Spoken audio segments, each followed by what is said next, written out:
Hi there, thank you so much for joining me. I'm Melissa, and today's video is going to be all about my Philodendron El Choco Red.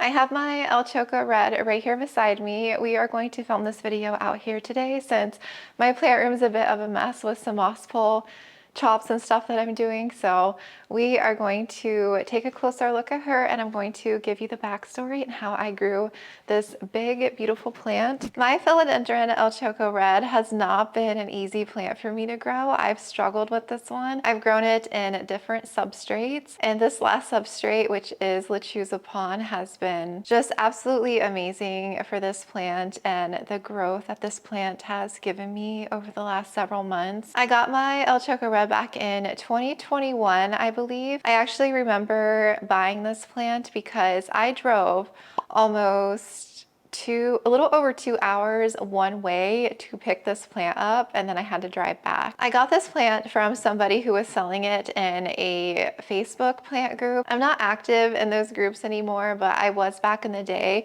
and I paid $250. It was a beautiful 4-leaf top cut. It was already rooted.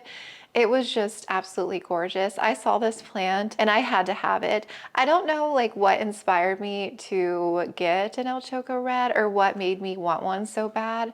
I think I was just on a plant buying kick like most of us were during the pandemic time. And yeah, it had a hefty price tag, and it's crazy to think that you can buy these for so much cheaper nowadays. That beautiful 4-leaf top cut ended up only being 1 leaf. It would yellow, it got root rot, it did not look good. I tried saving this plant multiple times. I've tried growing it in a soil mix, and I felt like every time I would try to grow this plant, it would do okay, and then it would just rot and not do good. Early last year in 2023, I took care of this plant. It was doing well, growing well. I felt like it needed an upsize, and it was outgrowing the 6-inch pot it was in. So I upsized it to an 8-inch.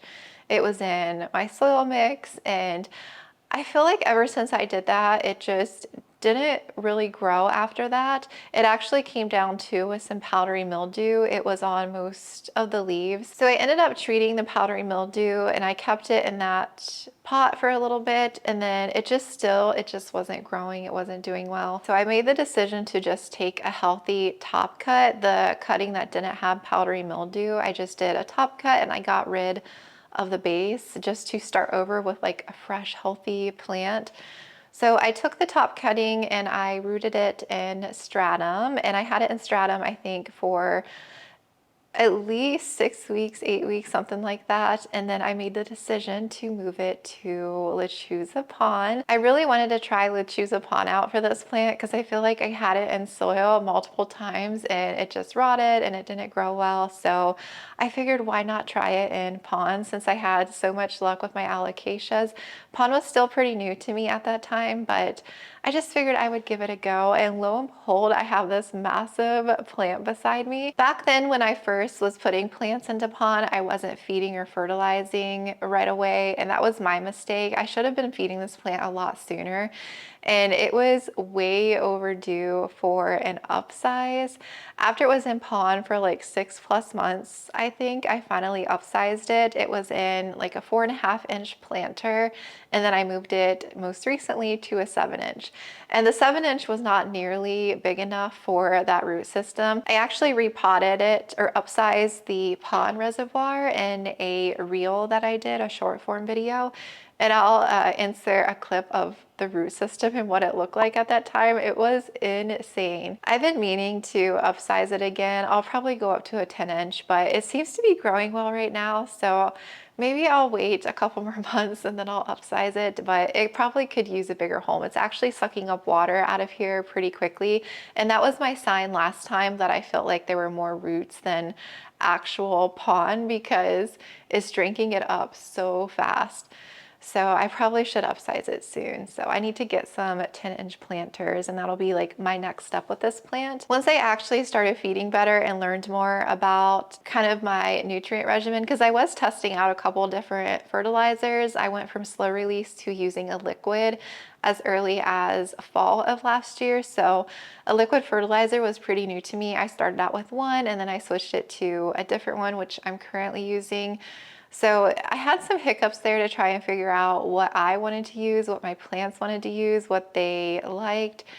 And I played around and started with silica and everything too. It just took some time to figure all that out. Plus, like with pond being new, it was just a lot all at once and I was confused at what I wanted to eventually use, but I'm really happy with my current regimen. I'm using Foliage Pro as my hydroponic fertilizer, and then I'm adding in silica as well as CalMag is a new one for me because I do adjust my pH to about a 6.5 or so. So I do like to add some extra calcium and magnesium in there since they do lose some of that with a lower pH. And then I also filter my water and I add a stress coat in to help remove some of those like chemicals and stuff from my tap water. I do a lot now with my water, way more than I ever used to. I feel like the water is just really important. I also went out and bought a meter a couple months ago when my alocasia michelitziana was struggling, and I just learned I wasn't feeding enough. It's kind of helped guide me to like how much nutrients is in my water, what the pH is and everything. So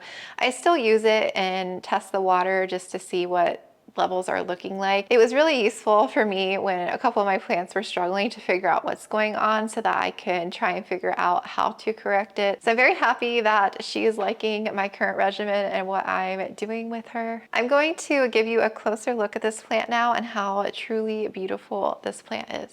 And this is the latest one, the big one. Gorgeous, right? Beautiful. And this is the planter, a 7-inch self-watering planter in Lechuza Pond. I love how red the caterpillar is. And then once this is crispy like it is now, I peel it away. Listen to that.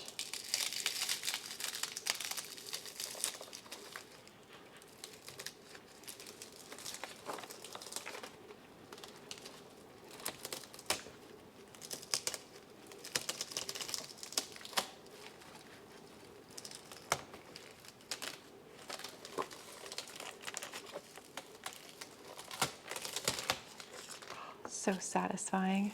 Back behind the caterpillar is where the new leaf will emerge, but this is the old one. So since we have a new leaf already on the way, this red caterpillar here will turn crispy like that old one, and the new leaf spike is behind here. So it's got some time before this becomes crispy. And I love the petiole. It's got like raised bumps on it.